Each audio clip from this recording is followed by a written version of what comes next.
What's going on, guys? Unknown Player here, and today we've got a bunch more Destiny 2 news to go over. Going to be a bunch of little topics that I've collected from around the internet and quite a variety of interesting things that have come out recently.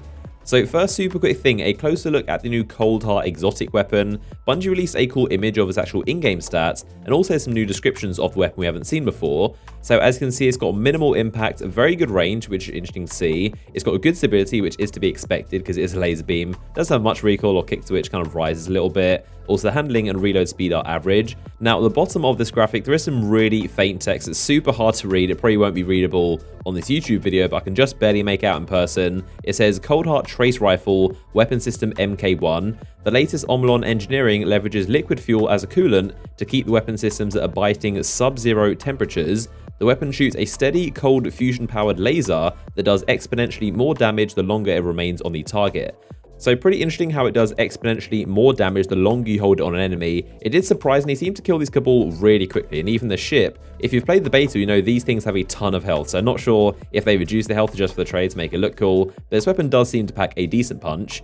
There was a lot of discussion about it being pretty boring to just get a cool weapon from doing nothing really. It's just going to be given to you, which I do definitely agree with, but we still don't know for sure if there is going to be a quest or some kind of gameplay to get this weapon. We do know on the 5th of December when it goes to everyone, there is going to be gameplay to get it. So maybe the same thing on September, or you may just load up Destiny 2 and it's instantly in your Postmaster. But I'm really hoping there is at least some kind of quest to get this thing, because it's definitely cool enough to deserve one, but that's still unconfirmed at this point. We'll have to wait and see how exactly you get this Cold Heart. So next up, IGN posted their very last IGN first for Destiny 2. Of course, the entire month of July, they've had articles going up in gameplay, basically every other day revealing a bunch of stuff, and this is the very last post, which is an Ask Me Anything with Bungie. So they revealed a bunch of final details that I'll be summarizing, so all the interesting things and new bits of information I've dug out for you guys. So this first question I want to mention was probably the most controversial one and definitely had the biggest response, and this was, will our characters remain mute throughout the sequel? And Luke Smith said yep, so that means our characters are not going to speak like how they sometimes very rarely did in Destiny 1. Our characters in Destiny 2 are not going to speak or say a word, they're going to be mute. So that was definitely very controversial. Some people were very upset they want our characters to speak and give some kind of input or dialogue into the things that go on. Some people really didn't mind, they actually prefer it that our characters don't speak. Now, from Bungie's perspective, the reason they don't want our characters to have a voice is because they want us to be the hero, the person playing, you with the controller. They want you to be the one with the voice and you the one saying stuff. But at the same time, it does seem a little bit disconnected. Now, the first time I noticed this was definitely during that first mission when Gaul is basically berating you, and then he kills your ghost and flings him off the edge of the ship, basically to go die. When the character kind of reaches off and doesn't say anything, he's just kind of like reaching, saying nothing. It seemed very strange to me. Not sure if that was anyone else that felt that, but I thought it was odd that maybe your closest companion in the entire game, the Ghost, gets killed and your character has nothing to say about it.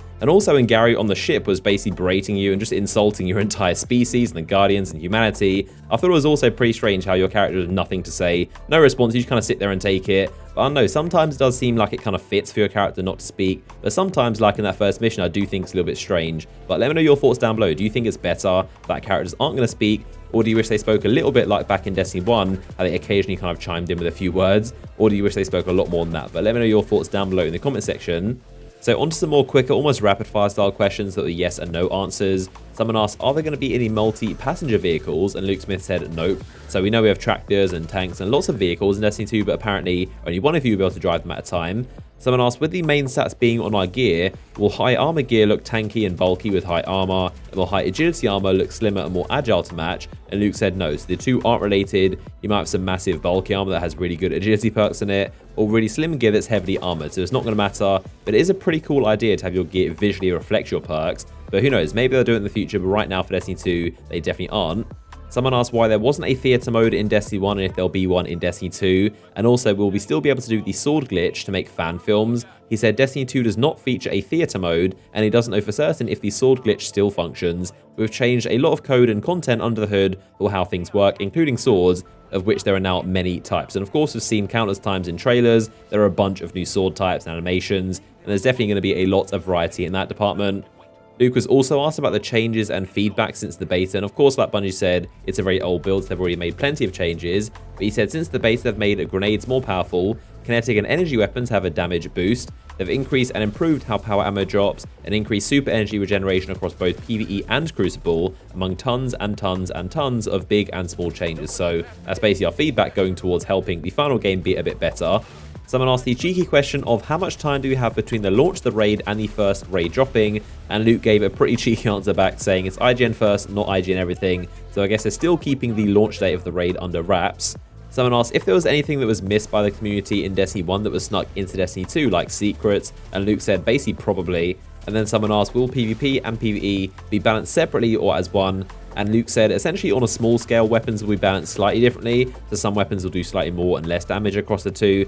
But for the most part, they're going to be balanced the same. They're going to be consistent. So you're not going to have things behaving dramatically differently across the Crucible or PvE, which I kind of wish would happen, to be honest. I think there does need to be a massive separation between the two, but evidently Bungie does not agree and they want everything to be consistent.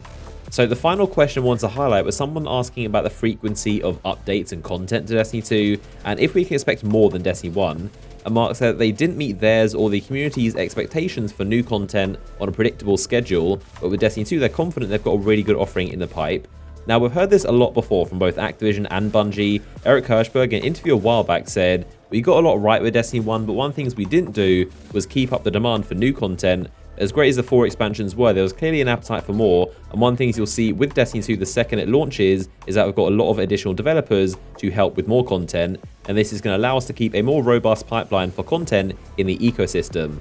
Now, Luke Smith also said in a different interview something even more bold and direct, and he said, we've learned that having a constant distribution of new content is an innate problem with the Destiny franchise, the one we're going to solve once and for all with Destiny 2. So very bold. This isn't someone just saying we're going to try and have more content, we're going to hopefully have a little bit more. This is them saying the content problem has been solved once and for all. So I guess Destiny 2 isn't going to be spent with months wondering when's the next expansion, when's the next update coming out, and it sounds all good on that front. So that just about does it for this roundup of all the recent news. Don't forget to join my band group if you haven't already. It's my community page with a bunch of really awesome people in there, and as always the link is in the description. If you're one of those people still scrambling to get that Age of Triumph record book done, and you still need some nodes for raids or trials or anything else, then you can go and post in the LFG chat rooms. There's always a bunch of people in there willing to help out and play together. Plus it's just generally a chill place to chat with other people about Destiny or news. So once again, the link to my band is at the top of the description. So as always, if you enjoyed this video, a like rating would be much appreciated, and I'll see you guys in the next one.